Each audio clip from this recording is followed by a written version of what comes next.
and welcome to Digital Dreams Day 2. Lucid here is very excited to be sitting with Umek. He hails from the land of Slovenia. He's from the beautiful town of Ljubljana. I actually went there a few years ago. It's really, really gorgeous. We're just here to chat a little bit. We're really looking forward to hearing your set later. And I will pass it over to Mia to start off the interview. What we wanted to talk to you about today, which is a little bit different, which I feel like you might have been asked a couple times. We like the idea of somebody being a conceptualist. So instead of, having scattered ideas or following a train, you have one nucleus of an idea that you want to pertain to. And I feel like that transcends with your label, with your weekly podcast. So we want to talk about that. We want to talk about the culture behind it because we have been looking and reading into it, and we just are completely fascinated with the stories behind it, the culture behind it, and how you are able to tie everything in. It's very cohesive. So we wanted to talk about your label first of all, so 1605. So you have a pretty wide roster right now. So we wanted to ask you, who do you have your eye on next? Like, who is because you're always experimenting. That's, I feel like, the main idea to what you're doing is experimenting and having that platform for new ideas.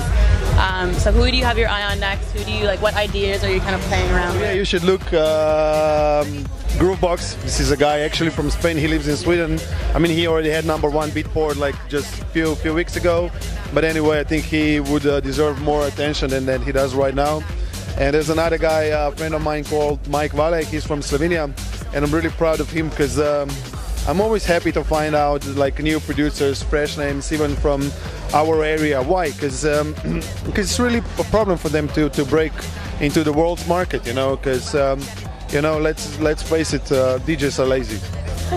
DJs are lazy. They don't dig. They don't dig as much for the music as they should. A lot of them, they just want to play like that big tune and nothing more.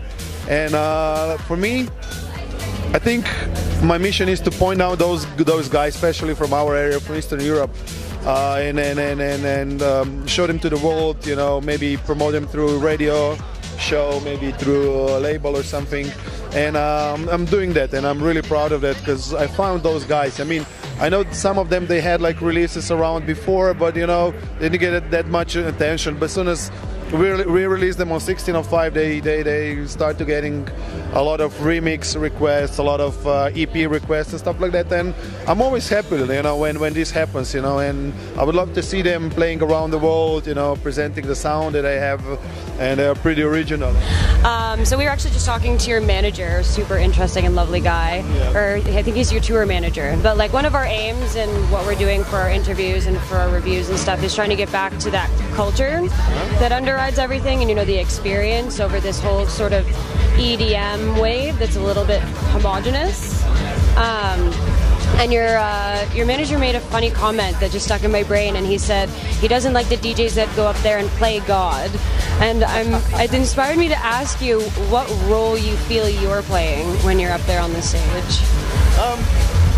It's really, really, really simple. I just play music that I love. It's I don't think much about it when I'm on the stage. I just want to present next tunes that I'm going to release, tunes from my friends, as fresh as possible. Of course, you need to do some small adjustment. I would bring a tune from half a year ago, that was released on 1605. But otherwise, for me, I'm always trying to look into the future, not back. So I'm always trying to find new names, new music, new technologies, and stuff like that.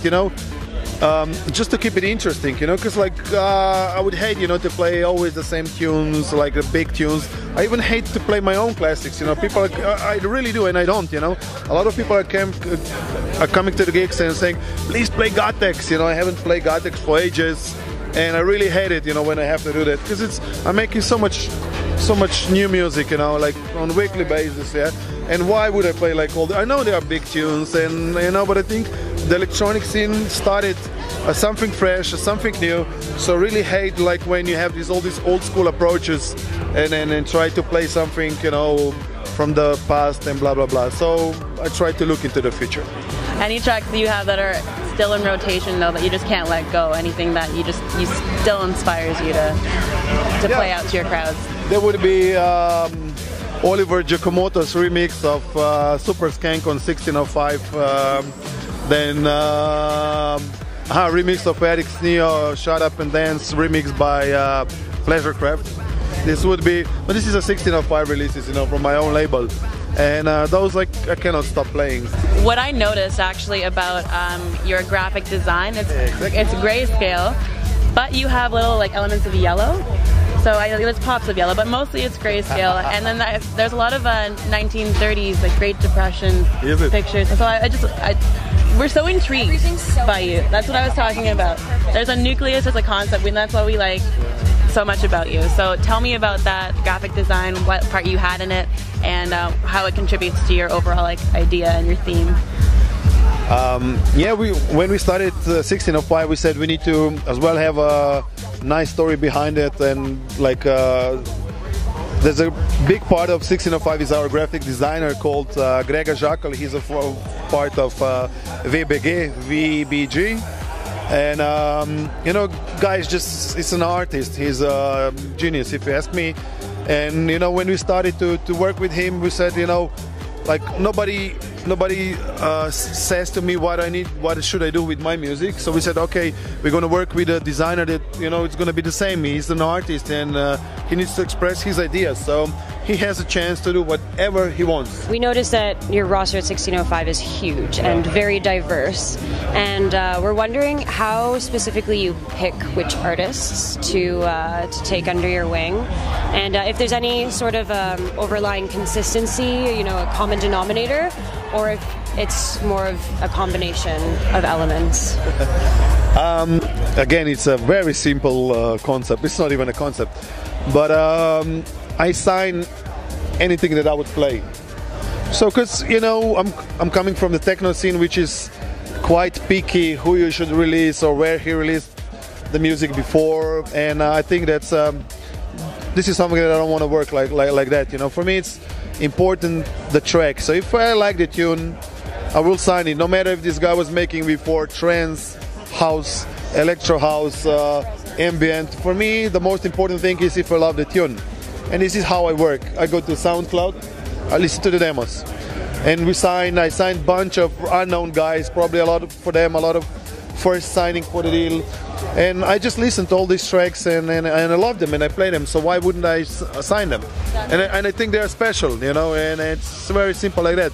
And like, for example, I got some mails from known DJs, you know, around the world asking like, I've sent you the tune and you don't release all my stuff, but you release all these unknown guys. And then I tell them, listen guys, you know, for me it's all about the music. I don't care if the like #1 DJ in the world sends me tunes, you know, I could sell it, but if I don't like it, you know, if I don't play it, I'm not gonna sign it. It's very simple. Then I'd rather sign an unknown guy, sell just a little bit, you know, and to play the tune and give the tune the support that it deserves. I was watching the Regeneration documentary. I don't know if you've seen it. It was put on by the Grammys, and they grabbed a couple producers and they took them out of their element and they gave them a project, different genre to work with. Yeah. So Skrillex was with The Doors. He had to come up with a song with them. Pretty Lights was working with country, and I don't think he liked it very much. And he was a sad panda the entire time. And then who else did they have? DJ Premier was doing classical, so he went to like a Berkeley orchestra, like first time, had to learn about, you know, theory and scales and things like that. So I would be asking you, if you had to be taken out of your element and had to like look into a different genre, what would you dive into? Like out of your comfort zone, how would you kind of, because you're so into experimenting, how would you take that experiment? I'm curious. Actually, I've done this for Slovenian television. They did this documentary about classical music and pop culture these days, and I guess I'm considered pop culture in Slovenia.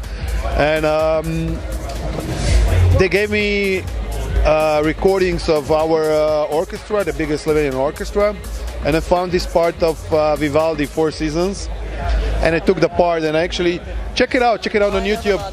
So, but I did the tune, I did a remix of it, and this is the thing. I think it was Winter.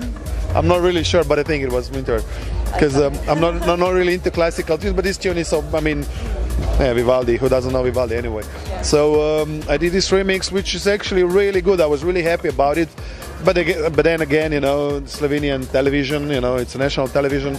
All these problems about when they're gonna release it, how they're gonna release it, the rights, this, blah blah. So I sent them to hell. The national TV, I don't care about them, you know, because it's always some big problem. But we made a documentary. They used it, you know, my tune over there and blah blah blah. And I hate this, you know, yeah. I mean, it's always the same, you know. I mean, you know that I was invited to, you know, Eurosong. You heard about Eurosong? You were invited. I was invited. Slovenia invited me twice to participate. I go directly to finals. I said no. Maybe this is why they did. I mean, like always when I want to do a project with Slovenian TV, always something comes in between. You know, we said we find a label who's gonna release it. You know, we have a good tune. You know, it's gonna be extra push for your documentary, which sucks on the end. It really does.